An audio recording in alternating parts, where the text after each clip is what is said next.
This podcast serves Middle Tennessee every weekday morning, and it's made possible by member support. Learn how you can make a difference at WPLN.org/support. This is the Nashvillager Podcast.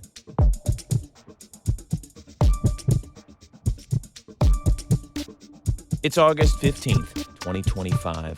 On this day, in 1958, the world learned of Gladys Presley's death. The mother of Elvis died in Memphis of a heart attack. She was also in liver failure, with doctors citing her alcoholism as a contributing factor.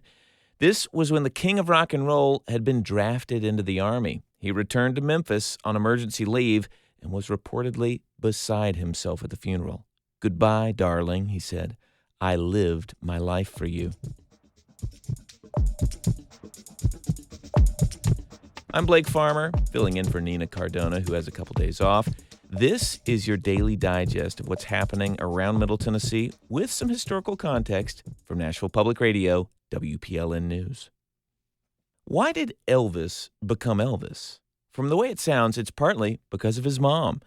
She introduced him to music, and he felt like he owed her everything.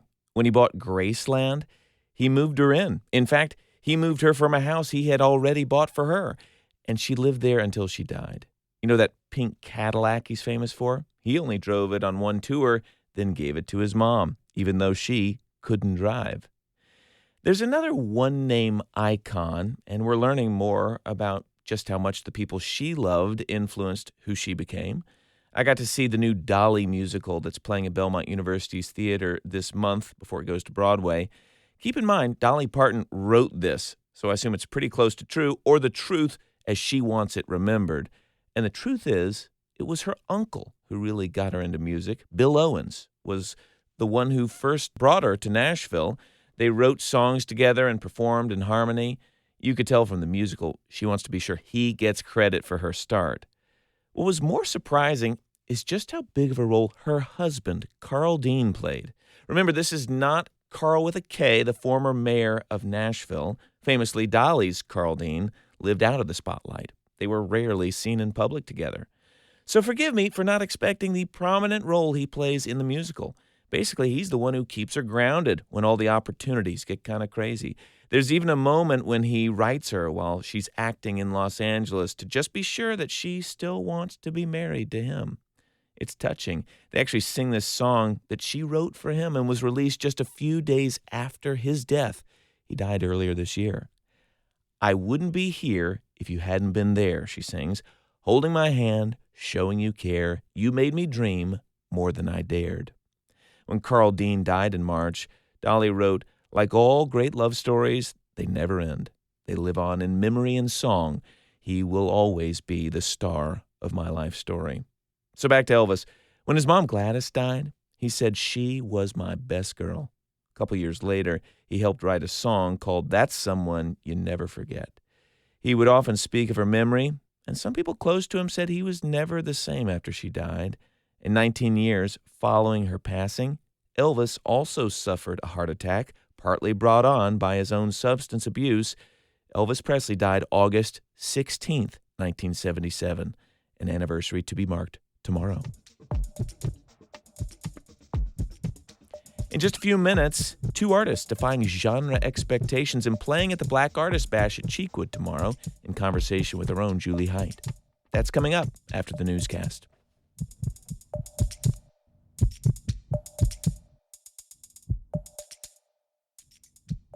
For WPLN News in Nashville, I'm Blake Farmer. The owner of Plaza Mariachi in South Nashville has been convicted on federal charges of bank fraud. The case revolves around another business of his, Auto Masters car dealerships. Mark Jankbosch was accused of conspiring with his brother to inflate the value of the company's collateral in order to take out larger lines of credit. Prosecutors said he received $26 million more than he was entitled to receive. And after bank auditors began asking questions, Jankbosch directed employees to delete emails and other company information, and at one point offered someone $300,000 to leave the state in order to thwart the investigation. In previous statements, the Nashville Banner reports Linebaugh has said his financial difficulties and criminal case would not affect operations of Plaza Mariachi. It's a beloved community hub and entertainment center on Nolensville Pike. At sentencing, Judge Waverly Crenshaw will consider ordering forfeiture of property. Linebaugh could also pay $1 million fine and serve as much as 30 years in prison. The 47-acre scrapyard on Nashville's East Bank has officially sold. The prime real estate parcel, which had been owned by billionaire Carl Icahn, was purchased by an investment group led by David Byerly. WPLN's Metro reporter Cynthia Abrams says the sale marks further progress for Nashville's East Bank. The deal was decades in the making. The site has been used for metal recycling since the 1960s. And for years, Nashville's leaders have tried to broker an agreement to move the scrapyard outside city limits. The parcel is located next to the Metro-owned East Bank property, currently being redeveloped into a new neighborhood. It's also near the new Nissan Stadium site. Byerly, who led the purchase, says the site's development should be planned in a way that, quote, pairs with the vision Metro has for the East Bank. In addition to Byerly, more than 50 real estate investors are part of the purchasing group. According to the deed filing obtained by the Nashville Business Journal, the site sold for $245 million, one of the largest land purchases in Nashville history. A new survey from the Tennessee Education Research Alliance reveals what makes Tennessee teachers stay in the profession, how they feel about their salaries, and whether or not they think kids should have their cell phones in school. WPLN's Camelia Burris has more. About 40,000 teachers responded to the annual Tennessee Education Survey. That's about half the number of total teachers in the state. Survey results show that 82% of teachers plan to continue teaching in their schools next year. This is despite most being largely unhappy with their pay. Work culture and the types of students they teach are the two main reasons why teachers stay in their profession. The main issues causing some to leave: personal reasons and issues with leadership. Teachers are also pleased with how they are evaluated. 91% of early career teachers say that the process has made them better teachers. What they're not happy about, however, is kids using cell phones in class. Many claim that their students are using cell phones to cheat during tests and exams. Half of high school teachers want cell phones banned from school. A small minority, however, believe that cell phones can improve school safety. Camelia Burris, WPLN News. The University of Tennessee is bringing in high-powered lawyers to help make sense of the president's anti-DEI orders for higher education and recipients of federal funding. The Knoxville News-Sentinel reports the national law firm Saul Ewing will pore over UT's policies and activities to determine if they meet new standards set by the Trump administration. An email to university staff urges everyone to comply with any request from the attorneys or compliance auditors as they gather information. And a hiker at Savage Gulf State Park died after being bitten by a rattlesnake on Friday. The Grundy County Emergency Management Director says the man was half a mile up the trail. When rescuers found him, he was given CPR, then rushed to a hospital where he later died. The official cause of death has not been released. CBS reports medical personnel learned after speaking with witnesses that the man was bitten after picking up the rattlesnake. As we learned on an episode of This Is Nashville earlier this summer, fatal snake bites are extremely rare in Tennessee, with just 7 deaths in the past 40 years. Several of the incidents involve people intentionally handling venomous snakes. You'll find more news anytime at WPLN.org.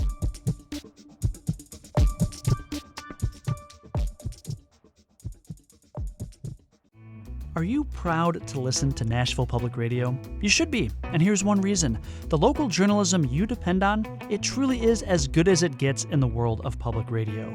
WPLN and WNXP stories have recently won regional and national honors for our music journalism, education reporting, the deep interviewing on This Is Nashville, and our in-depth podcasts. When you tune in, you're hearing your neighbors, and they're some of the best journalists in the nation. This is 90.3 WPLN News in Nashville, and I'm senior music writer Julie Height. I can't tell you how many times I've followed new artists as they work to establish their names, get on showcases, and network in Nashville. Over the last few years, I've watched artists start to build their reputations here with specialties that people haven't always associated with the city, including neo-soul updating R&B. My name's Kylie Jaleka. I am a singer-songwriter artist. And emotionally exacting pop. Hello, my name is Amber Ace, and I am also a singer-songwriter and artist. Both Kylie, who formerly went by Cash K, and Amber are at pivotal points building their careers in Nashville. And they're both playing the Black Arts Bash at Cheekwood this Saturday. So the three of us sat down to compare notes. I imagine that nowhere in your formative years were you fixated on, well, what genre is this going to be? How am I going to categorize this? Because that's not how artists think. Right. That is something that the industry superimposes. That burden is often particularly heavy for artists who happen to be women, artists who happen to be people of color. When did you start to recognize that that was an expectation? I didn't go into music thinking like, okay, I'm going to make R&B because the industry or whatever says I have to. It wasn't until I decided that I didn't want to call myself just R&B when I started feeling that pressure. And it's just the older that I get and the more that I explore the things that I'm interested in and the things that I'm influenced by, that I start to feel less pressure to want to call myself anything and like feel more pride and more uplifted and awesome when I'm like doing stuff that isn't one thing. When I decided I don't want the pressure of the world to be the thing that tells me what to do, especially with my art, which is like so personal and important to me, is when I just decided the genre doesn't matter. It sounds like me. I'm the genre. The thing that connects it all is me. But I feel you on my skin like a tattoo. I see you on my face like a bad mood. I hear you in my head like it's bad news. You make it so easy to regret you. What about you, Amber?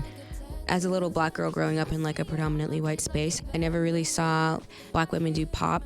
And I remember when I started writing, I like started playing guitar, and most of the stuff I was listening to was pop or singer-songwriter, and it felt like that was the most authentic expression of me.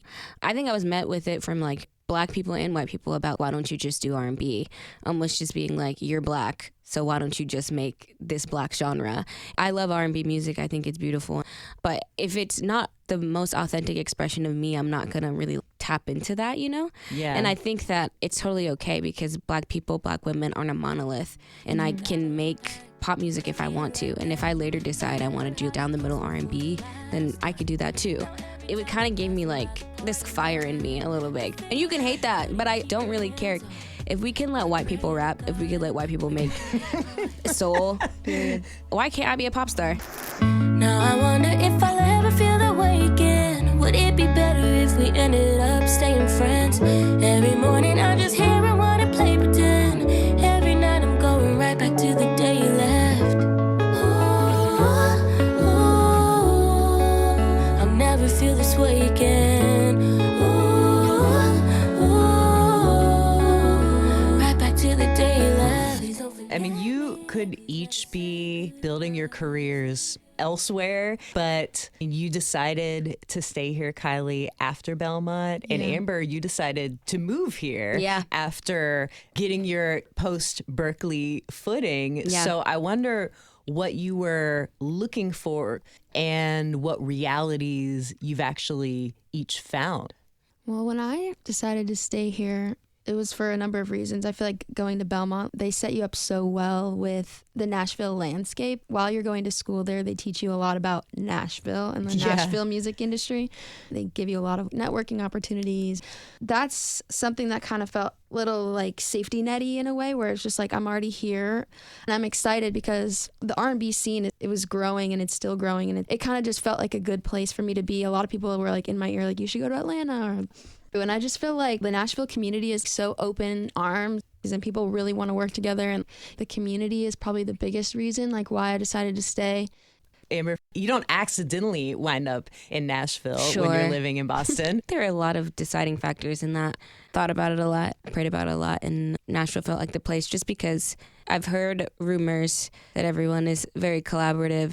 I just found that to be true. People are super ready to write with you, super ready to help you out. I was from Boston, so there's no industry up there. being here, you throw a stone and you meet an A&R, you know what I mean? Kylie, you were talking about the circle of peers or like-minded music makers. That also includes some other artists, who are traveling parallel paths. Tell us about that. Pretty much everybody at Belmont is trying to make it in the industry in some respect. I met a few people there, I don't know if you want me to name drop, but Summer Joy was one of them. Someone I met at Belmont. She's my roommate now. Are you serious? Yeah. We write together and play shows together. People are catching on to it, especially in the last year or so, I would say, just with going from Cash K to Kylie and that whole detransition and reemergence of just really kind of finding myself. Shifting colors, changing patterns, reintroductions, none of it matters. Oh, you spin me right around, take me for a fool, 'cause you're lying on my phone again. I thought this was what you wanted, babe. Make me in your vision, mold me to precision. I wanna know who you want when I'm not there. I could be anything you need me to be. I'll make it easy. Amber, I feel like the evolution in what you're doing as an artist, how you're refining your voice is a little more subtle than a name change. I think it's a little bit more about how you are playing with perspective in your songwriting differently. What has your intention been as you refine what you do? As a woman who's going to be entering their 30s next year, sonically and songwriting-wise, I think I just have a bit more of a mature perspective. I'm trying to master relating to people but still being unique. Your love is a cheapskate, heartbeat in a foot race. Always get ahead of yourself. My love is a scapegoat. Use me, it's okay though. I know I should think for myself. So, Kylie and Amber, I'm curious what your priorities are right now. I'm finishing a project and using that to go on the road. One of my main goals is opening for somebody else's tour. In addition to that, making music that I really love and enjoy and feel proud about. Working on building my team that creates the visual aspects of everything. I think one of the biggest things when I was making Cash K music was it was sounding very much in the box. A lot of the sounds were computerized and MIDI and stuff like that, and it was cool, and I think it served its purpose for what I was trying to do back then. But another priority of mine is trying to make music that translates to a live show in a way that feels similar to what the records are doing. Amber, how's your list? I'm also working on another project just to really lock in a sonic identity. I want it to be oh, this is me. I'm collaborating with a lot of people, trying to find one producer that just works with me. Definitely hoping for pub in some sort of way. You mean a publishing deal? Yeah, possibly something. There's just this feeling in my gut that it's gonna pop off soon. I feel we think that the destination of our lives is once I pop off, that is the destination and I'm finished. But that actually is the start. I think longevity is what we should be chasing. Virality doesn't mean much. It's 1 second of your life. Building a team, having people who vouch for me, building a project, all those things take time, having those foundational things, just so when the time comes, I'm ready for it. Wise words from Nashville artist Amber Ace and Kylie. You can catch both of them at the Black Arts Bash this weekend. I'm senior music writer Julie Height, and this is Nashville's local NPR news station, 90.3 WPLN News. I think you're lying to yourself. You have nobody else to take your side in your devices. Thanks for listening to the Nashvillager podcast. We take this look at Nashville's news every weekday, and if you like it, go ahead and subscribe on your favorite podcasting app and tell a friend or give us a mention on your socials. It really does help get the word out. And I, for one, am a big fan of Nashvillager when Nina Cardona is hosting. And of course, everything at WPLN News is listener supported. You can become a member at WPLN.org. And that's it for today. Thank you so much for listening. We'll be back on Monday. Tony Gonzalez is filling in, and Nina will be back Tuesday.